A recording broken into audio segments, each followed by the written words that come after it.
I threw a quick video together from some cell phone footage from this weekend. It's by no means excellent footage, but it's just some stuff we captured playing around in Citrus Wildlife Management Area. This is like near Central Florida. We found a pretty cool trail called Peanut Butter Hill, I think, and it was really sloppy. Saw a lot of badass trucks out there, really fun. But I also learned a lot about the GX460's traction control modes. So at the end of this video, there's a chart I made with all the different traction control modes you can put it in, with the traction control button, high-low, and the diff lock switch. So if you want to see that chart, just skip to the end. The footage from Citrus is in the beginning of the video.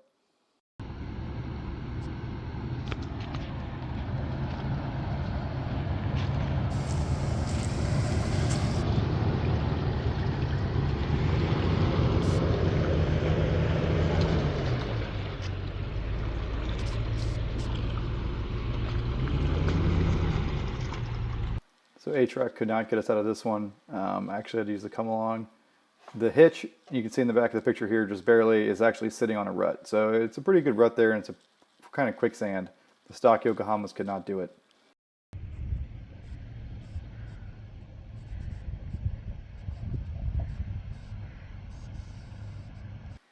Just playing around right here, trying to figure out how much bumper clearance I had. The front is terrible, the rear is okay. But you can really see how well the KDSS flexes here in the front compared to a normal 4Runner or my GX470.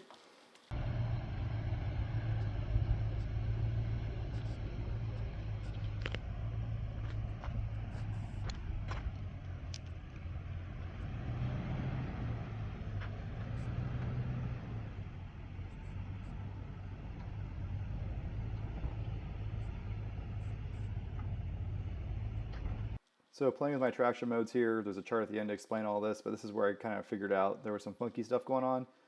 This first part is four-wheel high, traction control button held down for 5 seconds, and center diff unlocked. So it's basically one-wheel drive in this scenario. Well,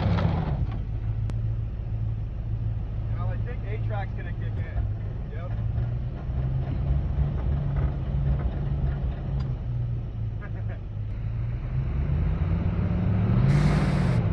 Your other one is, they're not locked. Right, I know.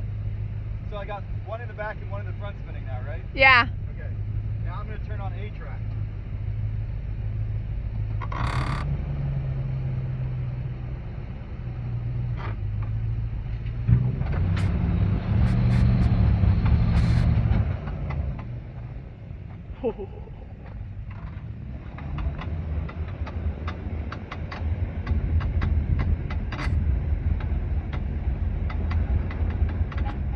Are all four turning?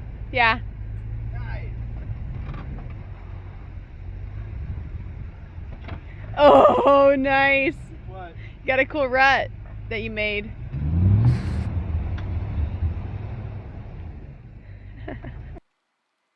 So you can see here the front bumper hangs down really low. I actually damaged it pretty bad. It popped out right under the headlight at the top. It's one piece of plastic top to bottom. Not a great off-road design, but this thing is a soccer mom mobile. But here showing the flex and the KDSS and the A-Track. Low. Hitting? Not yet. It's almost. Keep going. You're good. It won't hit.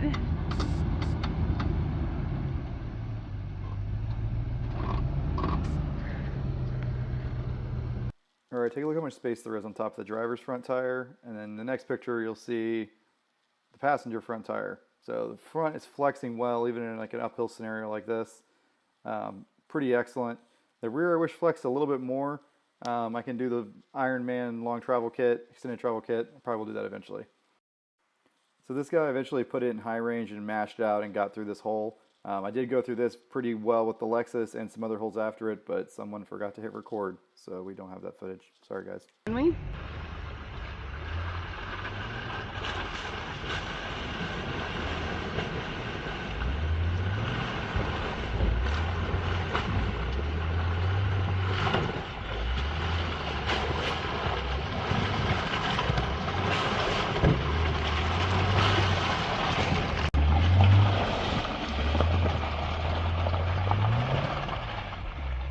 So that Jeep went right up this rut. Pretty impressive with those Mickey Thompsons. I was not going to attempt this on stock tires, obviously. Maybe with my other Lexus on 33-inch all-terrains.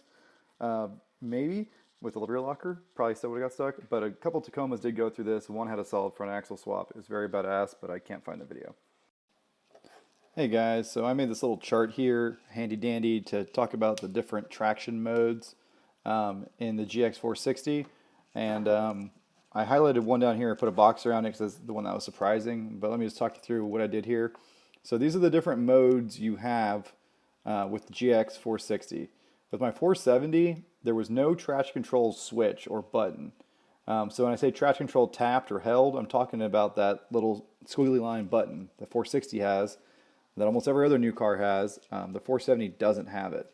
So on the 470, I had to do a bunch of crazy wiring and stuff to be able to disable A-track, because sometimes you don't want that. Sometimes you just want to spin the tires and clean them out.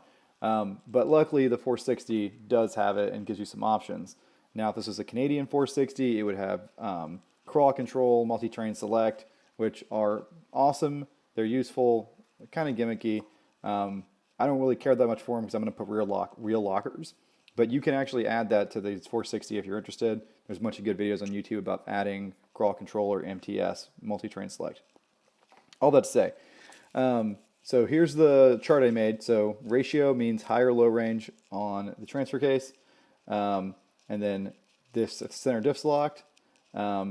If you have the traction button tapped, meaning you just press it, or if you come to a complete stop and you hold it down for 5 seconds. So this side of the chart are the things you can do, and this side of the chart is what do those things do to track, A-track, and VSA. So let me just talk through it real quick. So this is your normal driving right here, right? You're in high range, you don't have anything disabled, and your center diff is unlocked. Your track is on, A-track is off, and VSA is on. A-track is just a more aggressive version of track. Track kicks in anytime there's wheel slip, but A-track kicks in hard to get you going when you're stuck, or to help you accelerate on a really slippery surface if you're at pretty low speed. So track's basically baby A-track. All right, so that's cool. You'll see that A-track is off anytime you're in high range, and that track is either on or off depending on if you've pressed the traction control button. Anytime you've pressed it, track is on. And when you're in high range and you lock the center diff, it actually doesn't change anything. So if you see center diff locked, see how this is all copied from here to here? This is kind of mirrored, these three and these three. So when you're in high range, the center diff lock doesn't change the traction control modes. They behave the same way whether or not your center diff's locked. That's not the case, I discovered, in low range. So I'll spend more time talking about low range because that's more interesting for us off-road people. So when you're in low range, with your center diff unlocked, traction control tapped is irrelevant because as soon as you go into low range, VSA is automatically off, and so tapping it doesn't do anything. But if you hold it down, then you can turn off your traction control, you would think. However, that's not the case. So if you're in low range and your center diff is unlocked and you hold down traction control while stopped for 5 seconds, it tells you on the dash that track is off. However, if you get in a situation where you have one wheel in the air, the brakes will kick in. And they barely kick in. It's very gentle, A-track function, but it does cut power and it does use brake limited slip differential, even though you've disabled A-track. I found this out the hard way. It might have caused me to get stuck. However, if you're in low range and you lock the center diff and you hold it down for 5 seconds, everything is off. Right here, everything is off. So low range, center diff locked, held down for 5 seconds, everything's off. You can do a big burnout, throw mud everywhere. It's outstanding. That's the same as these up here, right? Everything's off when you hold it down for 5 seconds in high range, whether or not the center diff is locked. For whatever reason, in low range, that's not the case. My theory is that maybe in low range, you have so much torque. Toyota was worried that if you had the center diff unlocked, you could be putting too much torque through it. Maybe you could damage the diff if you didn't have the brakes to kick in and help distribute that torque front to rear. Not really sure why they did it. It's kind of misleading that in the truck, when you're in this mode right here, the dash tells you track is off, but it's really still on. You feel it kick in. But in any case, most of us use this mode right here, where you're in low range, your center diff's locked, and you have A-track. The times you don't want to do this is if you're in like deep sand or deep snow, you need more momentum, and you don't want the engine cutting your power at all, and you don't want the brakes wasting any power as heat, right? That's what brakes do. They convert power, engine power into heat. So if you want that mode to really just throw mud around, you need this setting right here. That being said, I found that on the GX460, it's got a V8, it's got really good A-track. I was able to really light the tires up even in this mode, and the A-track did a good job, even at a pretty high amount of wheel speed, keeping all four wheels turning. And I got through some really slippery clay. Unfortunately, we didn't get that video because someone didn't hit record, but it's okay.